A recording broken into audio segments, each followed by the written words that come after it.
آپ لوگوں کو جنات جن سٹوریز پسند ہیں؟ یہی مسئلہ ہے اس قوم کا.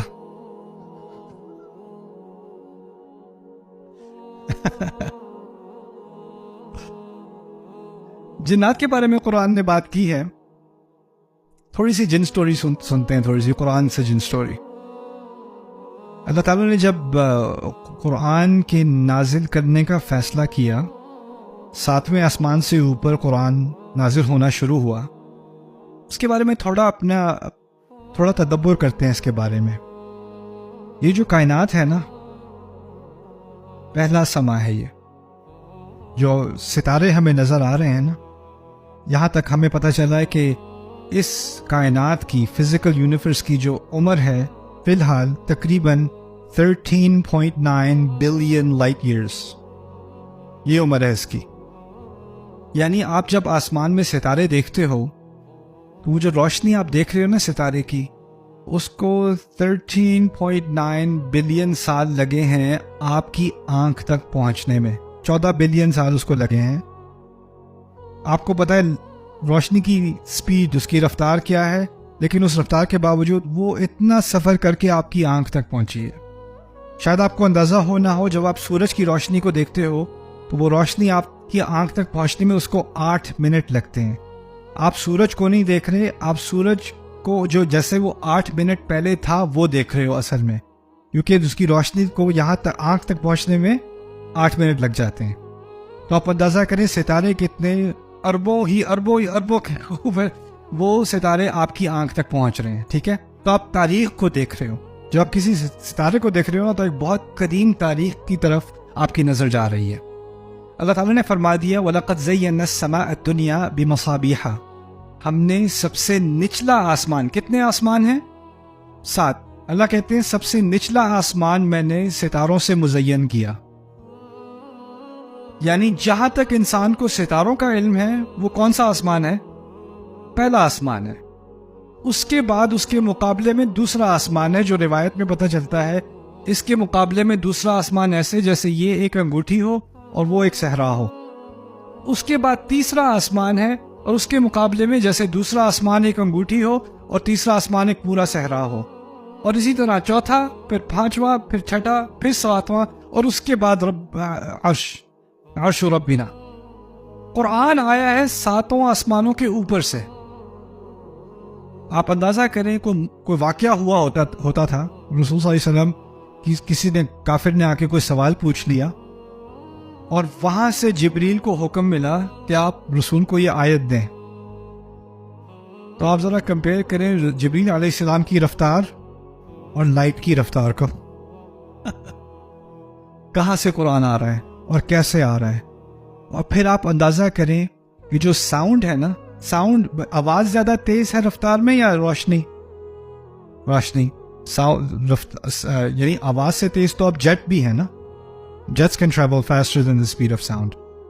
ہم دعا کرتے ہیں، وہ دعا فوراً اللہ سنتا ہے اور فوراً اس کا جواب دیتا ہے. اجیب دعوت الداعی اذا دعان. اچھا، اس آسمان میں تھوڑی سی، کیونکہ یہ آسمان تو کچھ بھی نہیں ہے باقی آسمانوں کے مقابل، اس آسمان میں کسی حد تک اللہ تعالیٰ نے جنوں کو تھوڑی کھلی چھٹی دے دی. تم لوگوں نے کچھ سیر کرنی ہے تو کر لو. تو اس آسمان میں کم از کم ان کو تھوڑا ادھر ادھر چلو یار، وہ جوپیٹر چلتے ہیں چل، تو وہ کر لیتے ہیں. یہاں پر ان کو تھوڑا سا اسپیس ٹریول کرنے کا لائسنس ملا ہوا ہے، ویزا ملا ہوا ہے ان کو.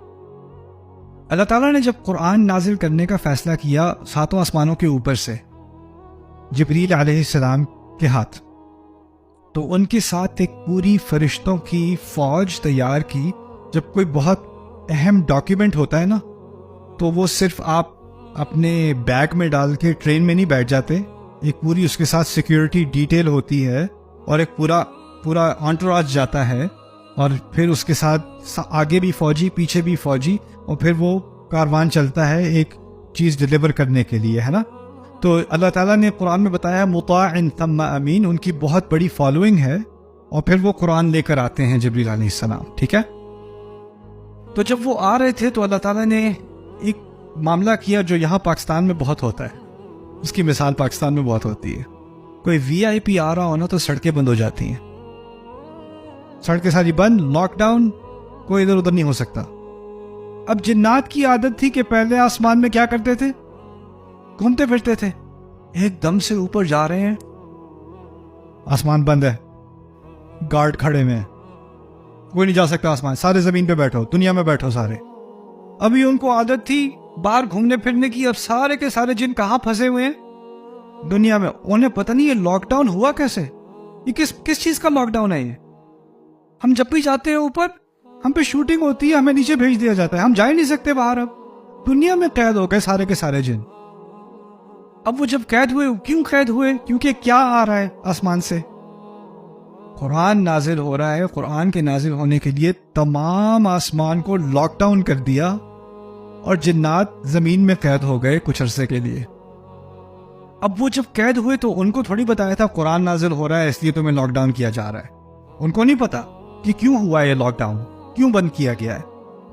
تو جب یہ لاک ڈاؤن ہوا تو انہیں پتا تھا یہاں کچھ ہونے والا ہے بھائی، یہاں کچھ تو ہونے والا ہے یہاں پہ، ہمیں پتہ نہیں کیا ہونے والا ہے لیکن کچھ تو ہونے والا ہے۔ تو اس پر انہوں نے تبصرہ کیا، نہ جانے، کہتے ہیں وَأَنَّا لَا نَدْرِي، اور ہمیں کچھ علم نہیں تھا، کچھ کلو نہیں تھا ہمیں، أَشَرٌ أُرِيدَ بِمَنْ فِي الْأَرْضِ أَمْ أَرَادَ بِهِمْ رَبُّهُمْ رَشَدًا، کیا کوئی شر یعنی کوئی بہت بڑا نقصان، کوئی بہت خراب کام ہونے والا تھا، جو خراب کام کی نیت تھی اہل زمین کے لیے، یا ان کا رب ان کے لیے کوئی ہدایت چاہ رہا تھا؟ ہمیں نہیں پتا تھا کہ ان میں سے کیا، یا تو کوئی ہدایت آنے والی ہے، یا اس دنیا کو برباد کیا جانے والا کوئی بہت بڑا شر اس طرف آ رہا ہے، ہمیں نہیں پتا تھا۔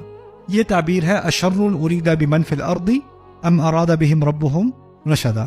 اب غور سے سنو اور آپ مجھے بتانا، اگر میں کہوں خرابی کا ارادہ کیا گیا، خرابی کا ارادہ کیا گیا، اور پھر میں کہوں اللہ نے اچھائی کا ارادہ کیا، پہلی تعبیر کیا کہی تھی میں نے؟ خرابی کا ارادہ کیا گیا۔ جو پہلی تعبیر ہے اس میں نے اللہ کا ذکر کیا نہیں، کس کا ارادہ ہے اس کا ذکر کیا نہیں۔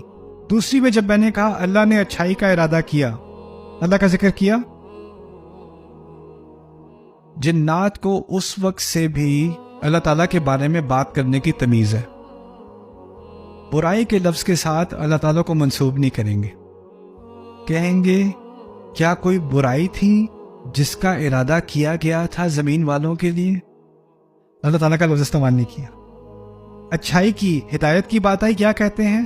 ام اراد بہم ربہم رشدا، یا پھر ان کے رب نے ان کے لیے کوئی ہدایت کا ارادہ کیا تھا، کسی ہدایت کا ارادہ۔ سبحان اللہ، ہر چیز اللہ تعالیٰ کی طرف سے ہے، لیکن اللہ تعالیٰ کے معاملے میں ادب اور تمیز کا ایک تقاضا ہے۔ قرآن صرف معلومات نہیں دیتا، اللہ تعالیٰ کے بارے میں بات کرنے کی تمیز بھی سکھاتا ہے۔ فلسفی جو ہے نا، وہ خدا کے بارے میں جیسے چاہے بات کرے، کیا خدا کوئی ایسا پتھر اٹھا سکتا ہے جو جو اٹھانے کے لیے ناممکن ہو، یا کوئی ایسا پتھر بنا سکتا ہے جس کو وہ کبھی نہ اٹھا سکے؟ اس طرح کی باتیں وہ بکواس کرتے ہیں اللہ تعالیٰ کے بارے میں۔ کیوں؟ کیونکہ اللہ تعالیٰ کے بارے میں وہ صرف ایک فلسفی کانسیپٹ کے لحاظ سے بات کر رہے ہیں، ان کو اللہ تعالیٰ کے معاملے میں کوئی لحاظ، کوئی ادب، ان کی عظمت کا کوئی بالکل احساس نہیں ہے۔ لیکن جنات کو نامعلوم ہوتے ہوئے بھی اتنا احساس ہے کہ کوئی خرابی کی بات کریں گے تو ساتھ میں کس کا لفظ استعمال نہ ہو؟ اللہ تعالیٰ کا، یہ لفظ استعمال نہ ہو۔